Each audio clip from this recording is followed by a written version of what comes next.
What if death is not the end?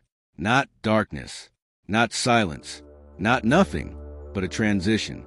For centuries, humanity has feared death as a final curtain, the moment consciousness disappears into oblivion.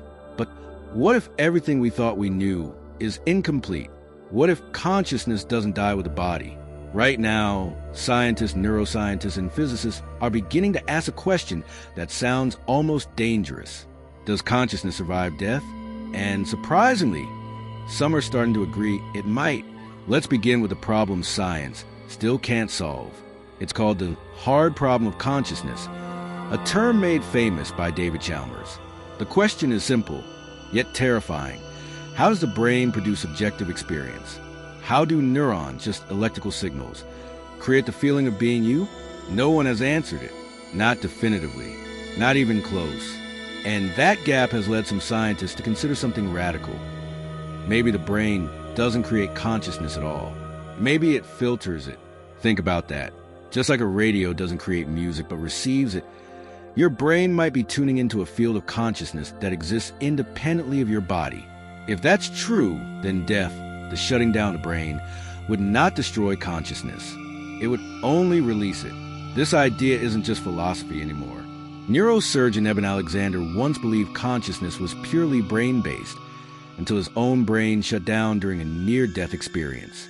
During that time, with minimal brain activity, he reported vivid, structured, hyper-real experiences. According to standard neuroscience, that shouldn't be possible.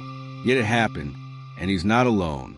Thousands of near-death experiences across cultures share eerily similar patterns.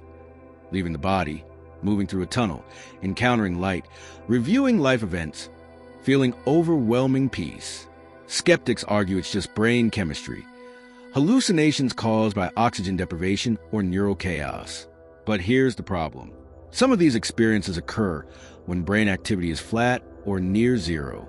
So what's generating the experience? This is where things get even more unsettling. Physicist Roger Penrose and anesthesiologist Stuart Hameroff propose the orchestrated objective reduction theory, suggesting consciousness arises from quantum processes inside brain cells. If true, consciousness may not be confined to the brain in the way we think. It may be something deeper, embedded in the fabric of reality itself.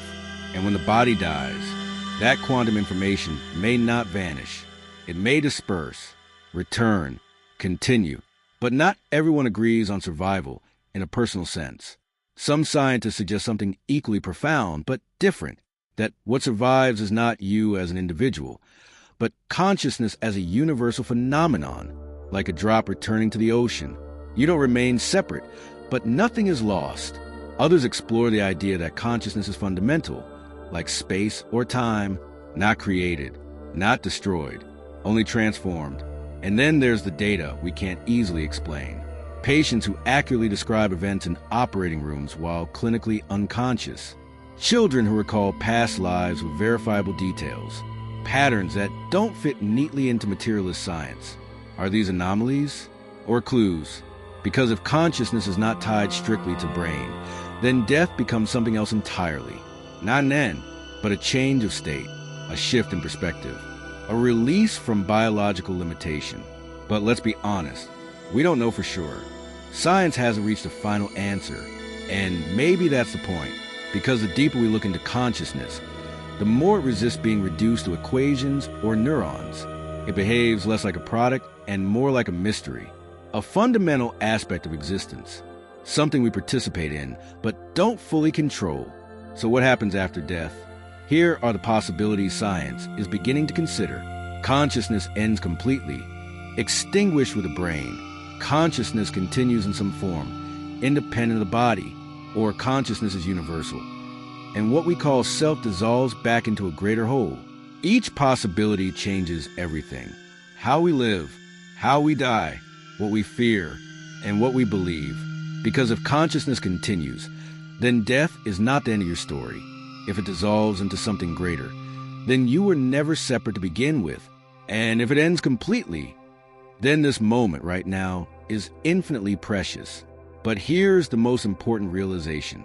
You are experiencing something right now that science cannot fully explain. Awareness, the fact that you are conscious at all. And that mystery exists whether death ends it or transforms it. So maybe the question is not just what happens after death, but what consciousness is before it. Because until we answer that, death will remain not just an end, but the greatest mystery we have ever faced. And maybe that mystery is the point.